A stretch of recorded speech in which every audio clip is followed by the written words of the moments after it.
I walked in with my kids holding homemade gifts. My dad looked up and said, "You really had to bring them?" My sister snorted into her coffee. My son whispered, "Did we do something wrong?" I just said, "No baby. They did." And we left. An hour later my mom called screaming, "Why won't the bill go through? The card is declined." I let it ring until my sister. I never thought I'd be the one trying to explain to my kids why their own grandparents didn't seem to love them. It's been days since it happened and Mason still hasn't asked to call Grandpa. Ava told her teacher she doesn't want to visit those people again. All because of one moment that probably didn't even register for my dad or sister. But it registered for them. And for me. It was Dad's 60th. Supposed to be this big milestone. Family gathered, catered dinner, rented venue. Whole thing booked on my card, of course. They never even asked. Just assumed like they always do. Like I owe them something for being born. The kids and I worked on gifts all week. Mason used glitter glue, which he hates, to make a card with a little paper medal that said, "Best Grandpa Ever." Ava folded an origami boat and decorated it with tiny hearts. I even helped her write a message inside, "To the grandpa who makes everything fun." She practiced it so many times she had it memorized. We walked into the venue and no one even looked up at first. The place was packed but cold, like actual freezing. Guests in the lobby were rubbing their arms, waiting for someone to figure out the thermostat. But Dad and Lauren were inside, comfortable, coffee in hand. He finally looked up. His eyes went straight to Mason and Ava holding their handmade gifts. Then he said it. "You really had to bring them? Just like that? No hello. No thanks. Nothing." Lauren snorted into her drink like it was some hilarious inside joke. Mason leaned over and whispered, "Did we do something wrong?" "No baby. They did." I turned and walked out without a word. No one followed. No one stopped us. Not even Mom. We drove across town and got milkshakes and fries.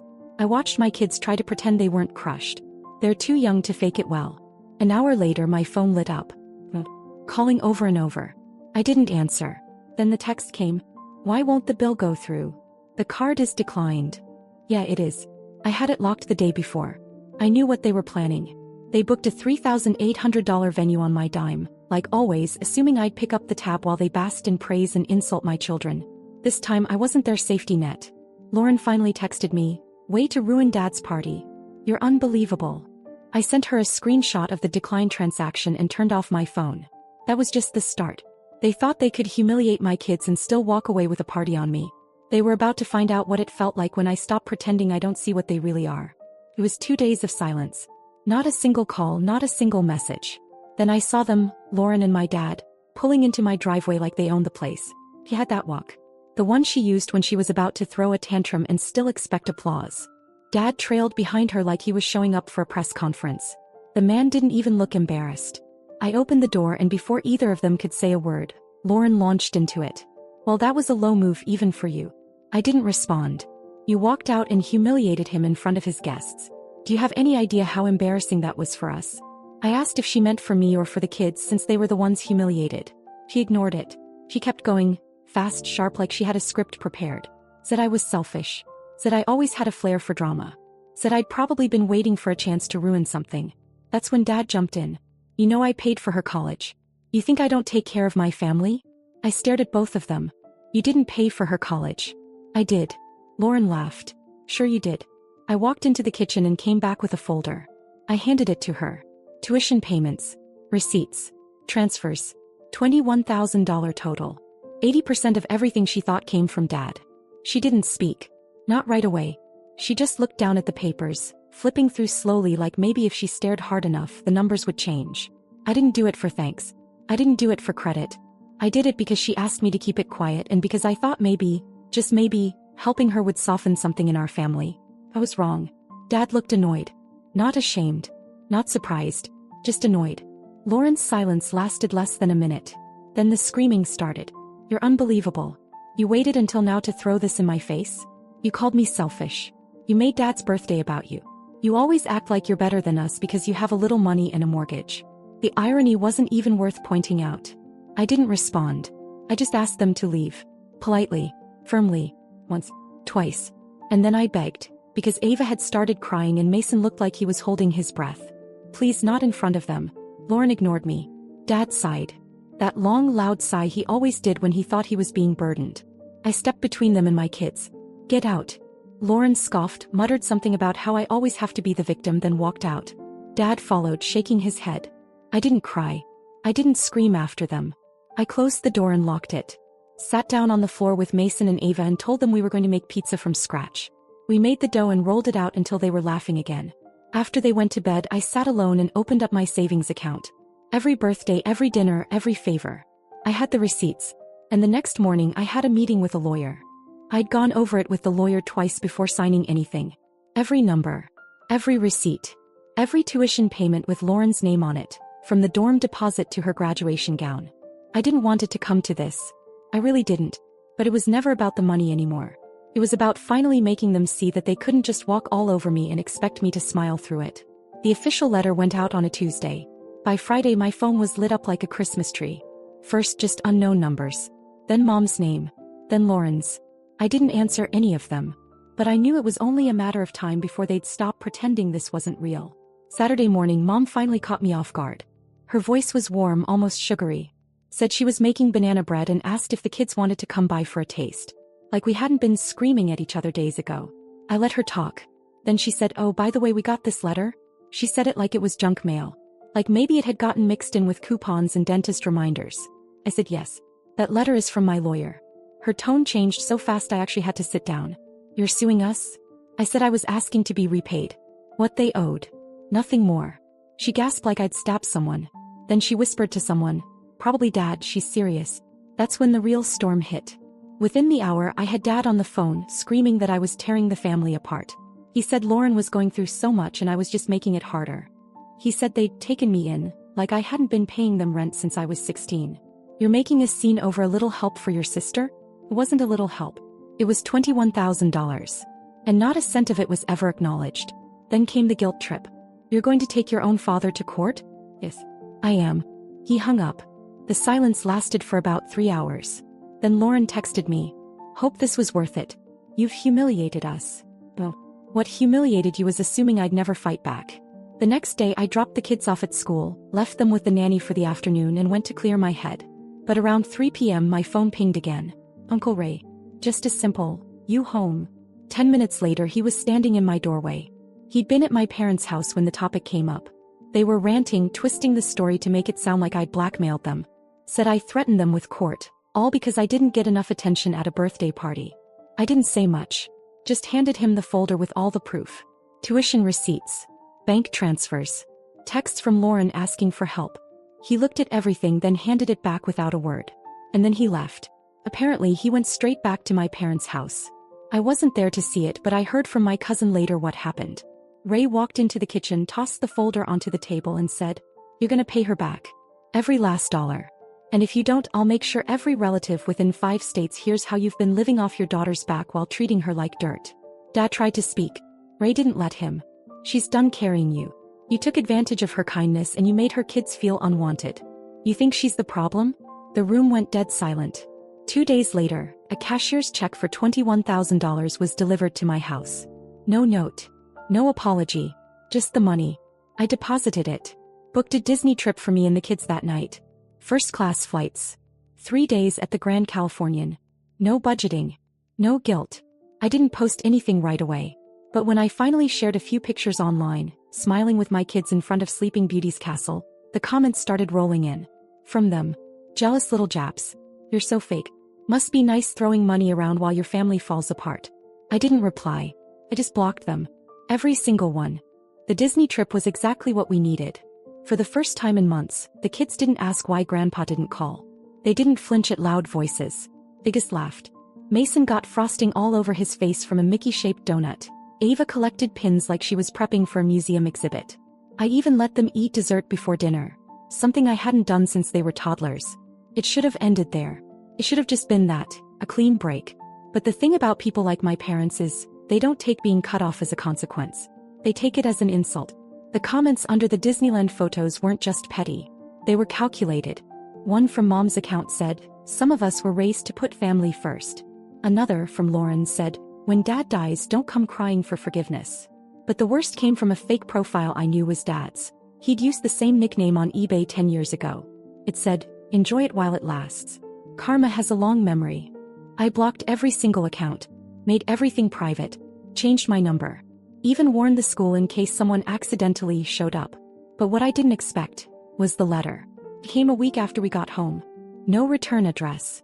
Just my name in messy handwriting on the envelope. Inside was a single sheet of paper. No greeting. No signature. Just this. Hope it was worth ruining everything. You made your bed. The writing was definitely Mom's. It made me nauseous. I crumpled it up and almost threw it away. But instead I added it to the folder. The same folder with the receipts, the lawyer's letter, everything. Because I wasn't taking any more chances. That weekend I ran into someone unexpected, Lauren's ex. Eli. We weren't close, but he always treated me with respect. He saw me at the grocery store, gave me a hesitant smile, then asked if I was okay. I must have looked confused because he added, I heard what happened. Your dad told everyone you were hospitalized. That you had some kind of breakdown. He said you weren't stable. I nearly dropped my basket. They were spreading lies now. Telling people I was mentally unwell. Just to make themselves look better. To erase what they'd done. I asked Eli who else had heard. He listed 4 people. Family, friends, a cousin, even one of Dad's clients. It all clicked. They didn't just want to cut ties. They wanted to destroy my credibility in case I ever came back for more. I went home and pulled out that folder again. But I wasn't calling my lawyer this time. I was calling a therapist. Not for me. For Mason and Ava. Because if these people were going to keep trying to claw their way back into our lives, my kids deserved every possible tool to understand why they weren't the problem. That Monday I scheduled the first session. And the next time my mom tried to call from a different number, I answered. I let her start with her usual, sweet, sugar-coated concern. Then I said, if you ever send something to my house again or lie about me to another person, I will go to court. And next time it won't be about money. She hung up without saying a word. They thought they'd scare me back into silence. But they forgot, I don't scare easy anymore. We spent the rest of the summer in peace. Disneyland, beach days, backyard camping. The kids started sleeping better. No more questions about grandma or grandpa. They were healing and I was finally breathing again. Then the photos started showing up. Not on my accounts, those were locked down tight, but through mutuals. Screenshots forwarded by friends. Someone was watching, still obsessing. The captions were all the same shade of bitter. Some people run away to pretend they're good parents. Funny how generosity dries up when the cameras are off. Kids deserve a stable mother, not a dramatic one. None of it stung as much as it used to. But what did hit me hard was the realization that they were never going to stop. They weren't mad that I cut them off. They were mad that I didn't need them anymore. So I blocked every mutual who didn't stand up for me. Cleaned house. I wasn't going to explain myself to people who thought, but they're your parents, was an excuse to accept abuse. Then out of nowhere Lauren called. From a new number. I almost didn't answer. I should have gone with that instinct. She didn't even ask how I was. He jumped straight in. You told everyone Dad didn't pay for my college? That's messed up. He looked humiliated in front of Uncle Ray. I reminded her that I didn't tell everyone. Uncle Ray figured it out. With the receipts. You know, the ones I gave him after you and Dad screamed at me in front of my kids. She had the nerve to sound offended. You really think this is all about money? No. I think this is about you living in a fantasy where I'm your ATM and punching bag at the same time. She called me selfish. Said I ruined Dad's milestone birthday, dragged our family through the mud, and then ran off to Disney to celebrate. That last word stuck in my throat like poison. Celebrate? I told her Ava still flinches at raised voices. That Mason stopped drawing pictures of Grandpa. That I had to hire a therapist because their little comments rewired my kids into thinking they weren't lovable. Then I told her if she ever called again, I'd add her to the cease and desist I was already preparing for Dad. She didn't like that. She called me a narcissist, said I was turning my kids into victims, said I needed to grow up. The kids heard her yelling. Ava started crying. That was it. I gathered every last piece of nerve I had left and said, get out of my life. I hung up, held Ava until she fell asleep. Then I sat on the kitchen floor and cried, but not because I missed them. Because I was exhausted. And then, something I never expected, Lauren showed up at my door the next week. Alone. Tear-streaked, eyes red, no makeup, hair a mess. She didn't have to say anything. I already knew. They turned on her too. I stepped outside, didn't invite her in. She looked at me like she'd just seen lightning hit the ground. You were right, she said. She'd confronted them. Asked Dad if it was true about the money. He didn't deny it, just said it was none of her business. Told her to stop asking questions unless she wanted to end up like Jennifer. She said it broke something in her. Said she thought they were trying, really trying. That they were flawed but loving. But now she wasn't sure they even knew how to love. Then she started crying. Real crying. Not the performative stuff I grew up with. I stood there, arms crossed, trying to decide if I believed her. And then she said the words I never thought I'd hear. I'm sorry. For laughing. For not defending your kids. For letting them treat you like you were nothing. I opened the door and let her in. The kids were asleep. We sat on the couch and talked until sunrise. And when she finally left, I walked her to her car and she hugged me like she didn't want to let go. I don't know if she's changed. Not really. But I know she meant it. And for now that's enough. The next week she moved out of our parents' house. And I don't know if I'll post more updates. But for now, thank you, all of you, for listening. It's strange how quickly silence can become a kind of peace. After years of noise, accusations, guilt trips, fake apologies, that silence felt like the world exhaling. My phone stopped lighting up with hidden numbers. No more secondhand updates from mutual friends. No more sugar-coated poison disguised as concern. Just quiet. And in that quiet we started living. The kids were thriving. Ava joined art club. Mason started writing little stories about superheroes with glitter capes. They weren't looking over their shoulders anymore, waiting for grandpa to call or grandma to randomly show up. The scars were still there, but they'd started fading. Slowly, but they were fading. Lauren was different too. She was showing up. Really showing up. She came to Mason's school play. She took Ava thrift shopping and taught her how to hem a skirt. She even helped me paint the hallway one weekend, no strings attached. We didn't talk about the past much. It hung there between us, but we didn't poke at it. Just moved around it gently. Then one Sunday morning I got an email from an old family friend. Not someone I was especially close to, but she always meant well. She said, "I just thought you should know. They've been telling people you've cut them off because you're unstable. That you've turned Lauren against them.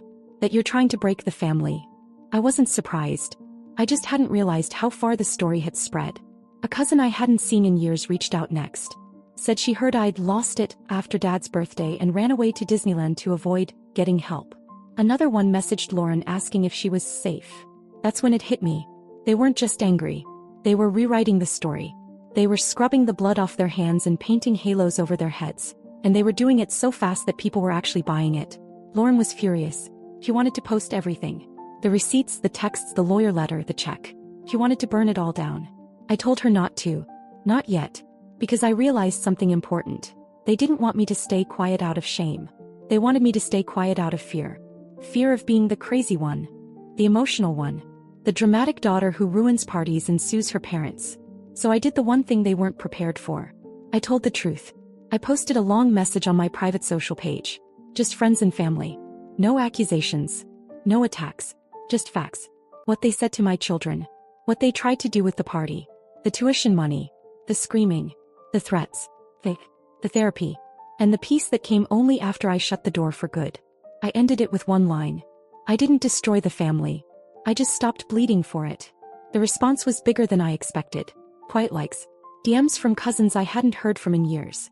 One even said, "I always wondered if it was just me." That same night I got another email. This one from my mom. It said, "Congratulations. Hope you feel better now. We always knew you'd turn on us eventually." No apology. No ownership. Just bitterness disguised as righteousness. I didn't reply. I didn't even feel hurt. Just tired. The next week I changed my number again. Not because I was afraid, but because I was done giving them doorways back into my life. A few days later, Lauren dropped by after work. She had dinner with us, stayed through bedtime, and then we sat on the porch in the dark, just breathing. After a long pause, she asked me, "Do you think we'll ever be able to forgive them?" I thought about it. About Ava's tears after the party. Mason whispering if he'd done something wrong. The years of carrying everyone on my back while being told I wasn't enough. "I don't know," I said. "But I know I'm not going back." She nodded. Then said, "I'm not either." A week later she handed me a letter. It was from her. Not to me, to them. She said she mailed it that day and she didn't want to talk about what it said. Just that it was goodbye. She moved into a new apartment shortly after.